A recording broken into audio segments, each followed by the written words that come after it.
Hello and welcome to Conversations with Amy Berger. This is a brand new series with Amy Berger brought to you by Adapt Your Life. And for those of you who don't know who Amy Berger is, she is a certified nutrition specialist who specializes in using low carbohydrate and ketogenic nutrition to help people reclaim their health. She's also the author of a very popular book called The Stall Slam, and more recently, she co-authored the book End Your Carb Confusion with Dr. Eric Westman. Today, we're going to be chatting about defining a stall. How are you, Amy? I'm good. How are you doing, Glenn? Very, very good. Thank you. And thank you for joining us today. So, Amy, there is so much noise and confusion out there that it actually prompted you to write a whole book on stalls. What made you do this? Well, as a keto-oriented nutrition professional, stalled fat loss is the most common reason that people write to me for help. And I realized that instead of writing out the same reply every time or giving some of the same very basic advice every time, I could put all of it in one place and just say, here, check out this resource. And it kind of has everything you need. And it's if anyone watching this out there is stalled in fat loss, you are not the only one. Like I said, it's the number one reason that people contact me for help. And it's definitely a very frustrating thing because social media is full of pictures of magical transformations, and you just think that excess fat is melting off of everybody but you, and you have watched everything out there, and you've listened to every podcast, and you've read every article, and you think you're doing everything right, and it's that scale still isn't moving. So what do you do? And I just created this resource to try to help people get out of that. When did you finish writing this book? When did I finish it? If I remember right, it came out this past summer, so summer 2020. Okay, fantastic. And how long did it take you to write that book? Ooh, maybe about six or 8 months to put the whole thing together. But that was a lot of the design because a lot of it is built on articles that I had written. I mean, I've been writing about these issues already for years, but it was just, this was the time that I put them all in one place. So it's hard to put a time amount when I'm thinking back, maybe I wrote some of these posts 2 or 3 years ago, but one thing I forgot to say earlier when why did I even do this? It's like you said, there's so much misinformation out there too. And that, like you said, I co-authored End Your Carb Confusion with Dr. Westman. And this could also be called End Your Stall Confusion. There's so much different advice out there, different opinions, and different things work for different people. But I wanted to at least present, here are the most common things that get in the way of fat loss on a keto diet. Here are the simplest changes you can make to get things moving. And just like we did in End Your Carb Confusion, to try to cut through a lot of the extraneous noise and the unnecessary overcomplication. And here's the core information you need that will actually be helpful. Now, I know that for most folks, the term stall is often cited, but it's possible that some of these folks are actually not in a stall at all. So what is your definition, or should I rather say definitions, of a stall? Right. So it's an important question. I have an entire chapter devoted to this question. Are you even in a stall? Because if you're worried about breaking a fat loss stall, the first thing to determine is, are you actually stalled? And everybody wants weight loss to happen immediately. We want to lose that weight as quickly as possible. And of course, it just doesn't usually work that way. And if you've been at the same scale weight for a couple of days, that's not a stall. Even if it's been maybe a couple of weeks, that also might not be a stall. We, or at least I, don't define a stall as no weight loss in a few days or a few weeks. We're talking many weeks to months. And so we have to remember there's so much that goes into weight loss, and it's very, very normal to be at the same weight for a while, and then you lose a little bit, then you stay the same a bit, then you lose a little more. You might even gain a pound or two, lose a little more. So it doesn't always mean you're doing anything wrong. And very often, even when your scale weight isn't changing, very good things are happening on the inside, and it just takes a little while for the scale to catch up. And something that I talk about in the Stall Slayer book is that when you were in the process of gaining weight, you didn't notice it. It didn't come on really quickly. You didn't gain 20 pounds overnight. It came on very gradually. None of us notice that it happens this way because we don't get on the scale every day when we're not trying to manage our weight.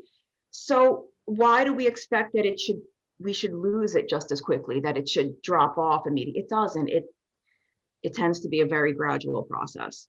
Now, and I guess also, defining a stall, I mean, if yeah, if we're talking about weight loss, your scale weight, if that's not moving, but you are losing inches, if your size and shape are changing, if your physique is changing, then you are not stalled. Because we really have to change the conversation from weight loss to fat loss. And this is very common, especially in women. It can happen in men too, but very often in women. You can lose a size or two with no change at all in weight, or much of a smaller change than you would expect, compared to the amount of your size change. So I recommend that people take measurements. You cannot go solely by the scale to determine whether or not you are stalled. So something very interesting, and Amy, I've actually heard you, speaking and teaching and explaining this many times. And in fact, there's a very good illustration in the End Your Carb Confusion book. When people are looking specifically at weight loss, I've heard, like I said, I've heard you explaining this many times, that in reality, it's not linear. And that for a lot of folks, they have unrealistic expectations of how this should happen. So, people expect that they go on a diet and every week they should lose, you touched on this, they should lose X amount of weight every week, and that it kind of looks exactly like a line graph going down. But that is not exactly how it works. Can you elaborate on that? Yeah, we all wish that's how it worked. I mean, in the ideal world, if you're trying to lose weight, or I really want to say lose fat, you would lose, at a steady rate, a couple of pounds a week, a couple of ounces a day, and you would just magically arrive at your goal weight. And that's almost never how it happens, maybe for one or two lucky people out there. But it is entirely perfectly normal for it to be a little wiggly. It's a little wiggly line. Like I said before, you lose a bit, especially when you're on a ketogenic diet, when you're new to it. You tend to lose several pounds early on because your body is letting go of a lot of excess water. And so you drop the water pretty quickly. Then you start tapping into body fat, and it's a little more stubborn. So you lose a little bit. Again, you stay the same, lose a little more, stay the same, gain.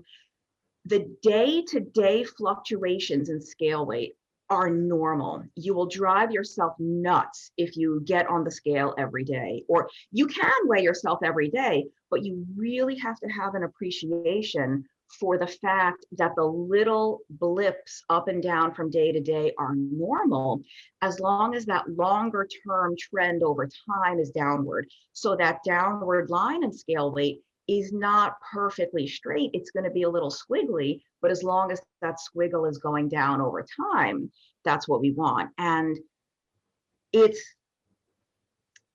I just wish, the human body is not a machine. It's not a calculator. It's not a computer. It doesn't always respond exactly the way we wish it would to certain inputs.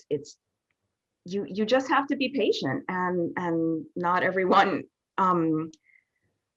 it's not human nature. It's not the first nature to everybody to have that kind of patience when they want to lose weight. Yeah, no, I understand. And also, people have these expectations, like they'll say, I want to lose X amount on my waist and X amount on my arms, and unfortunately it doesn't work like that either.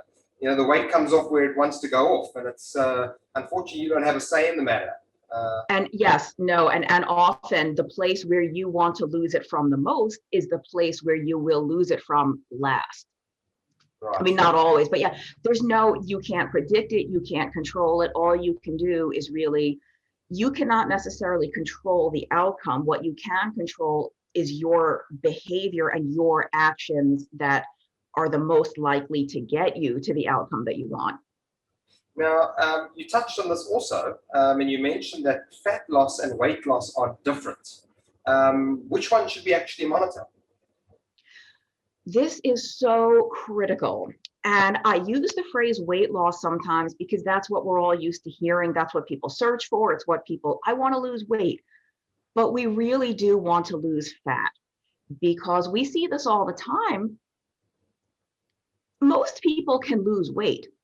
But the reason that it's so easy to regain weight that you've lost, and then some to regain even more, is that in most weight loss approaches, weight loss, not fat loss, very low calorie, other kinds of approaches, you will end up losing a lot of your lean tissue, your lean muscle mass. Muscle mass is the last thing you want to lose because the more muscle mass you have on your body, the higher your metabolic rate is going to be. The more calories you need, the more energy your body requires just to be alive.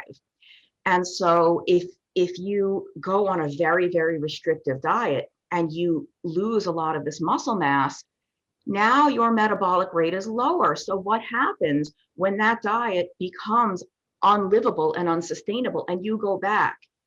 Now you're eating what you were eating before, but you're gaining weight on it because your body isn't burning as much energy. So we don't want to lose weight. We want to lose fat.